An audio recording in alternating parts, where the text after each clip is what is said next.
Now to discuss this case are Sandra Endo, CNN correspondent, Tom Ruskin, private investigator and former NYPD PD detective investigator, Rosemary Arnold, criminal defense attorney, who worked with baby Lisa's family lawyer, Joe Tacopina, on the Irwin Vandersloot civil case.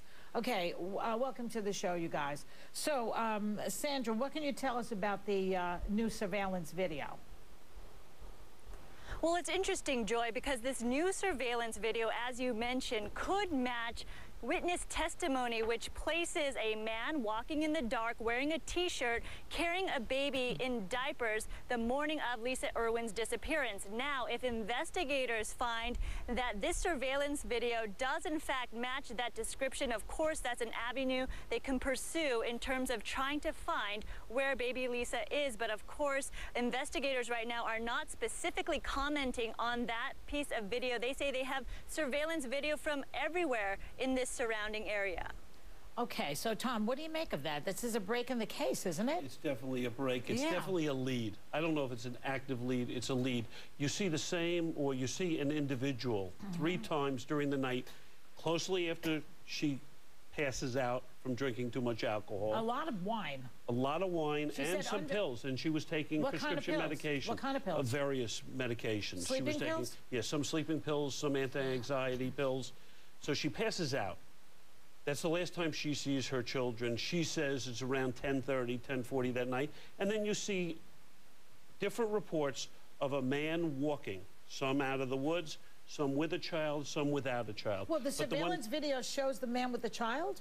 Yes, or shows I thought that was just eyewitnesses. No, an eyewitness. The man has no child. Yeah, that's right. It doesn't make sense on the timeline, though, that this man really has anything to do with the other 2 spottings, because the first eyewitness 3 houses away, 12:15, says the man has a baby with a diaper. Now remember, she says she puts the baby to bed in a purple shorts and a shirt. So that doesn't make a lot of sense. The man strips the baby, so maybe the baby could fit out of the window better. It doesn't make any sense that the man would take the baby's clothes off. Then at 2:30... But he didn't take the baby out of the... So whatever happened, the door was open. It looks like they walked out the front door. The baby who's spotted is in a diaper, a couple of houses away.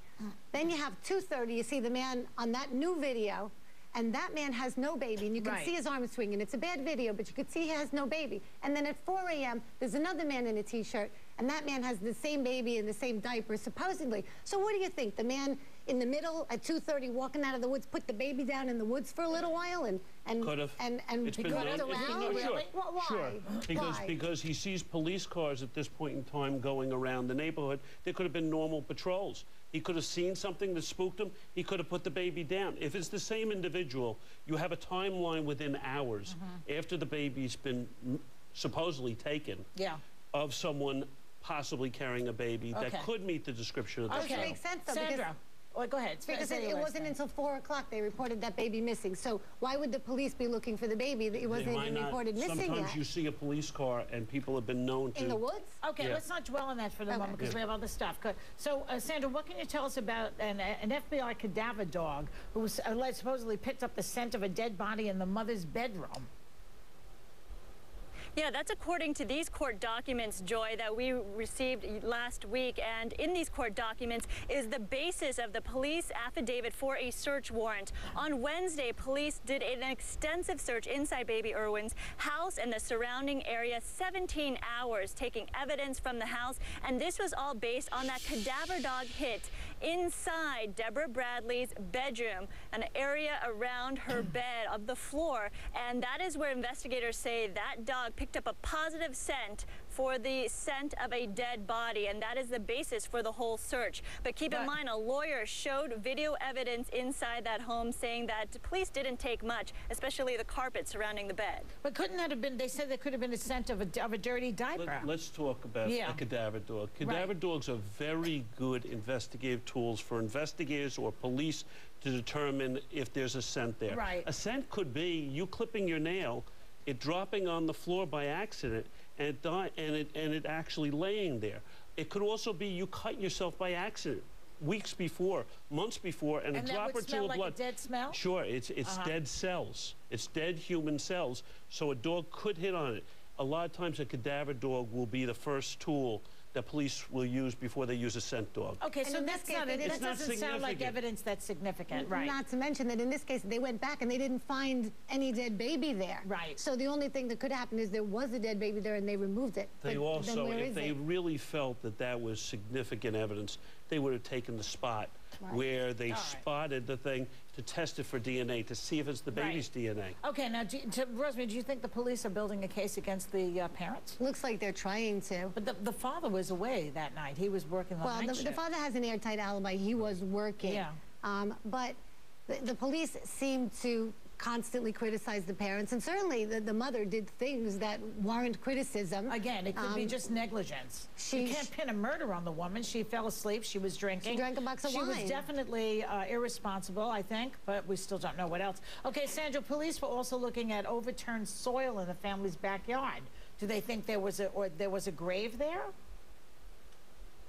Well, that was all based, Joy, on this search warrant. And the woman, Deborah Bradley, Lisa Irwin's mother, said to police when they responded here to the scene the day she went missing that she didn't want to look behind her house because she was afraid of what she might find. Now, we went back into that area behind her home and saw there were overgrown weeds. There's a shed in the back as well. So clearly she didn't go out there on her own to look. And that is why police said, hey, we need a search warrant to look into this house a little further.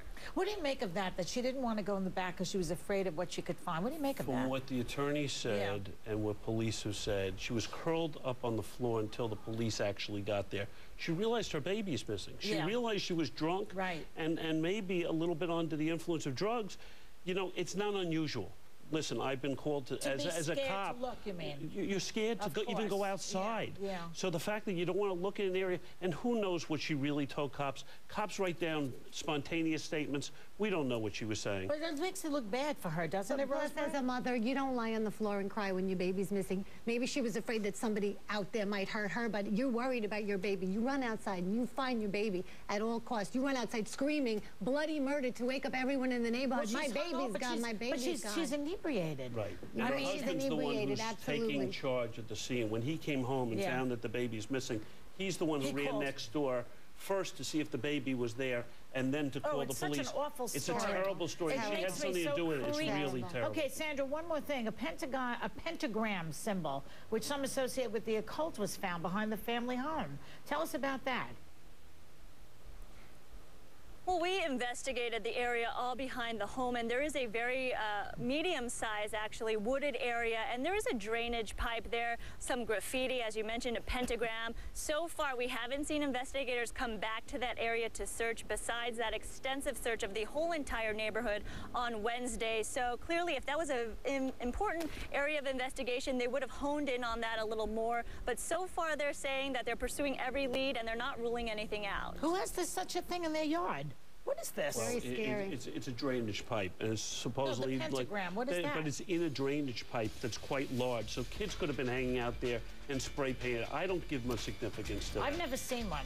A pentagram or a drainage pipe? I've never seen a drainage pipe. I've seen. Scary. Okay, thanks very much, everybody. Now tomorrow.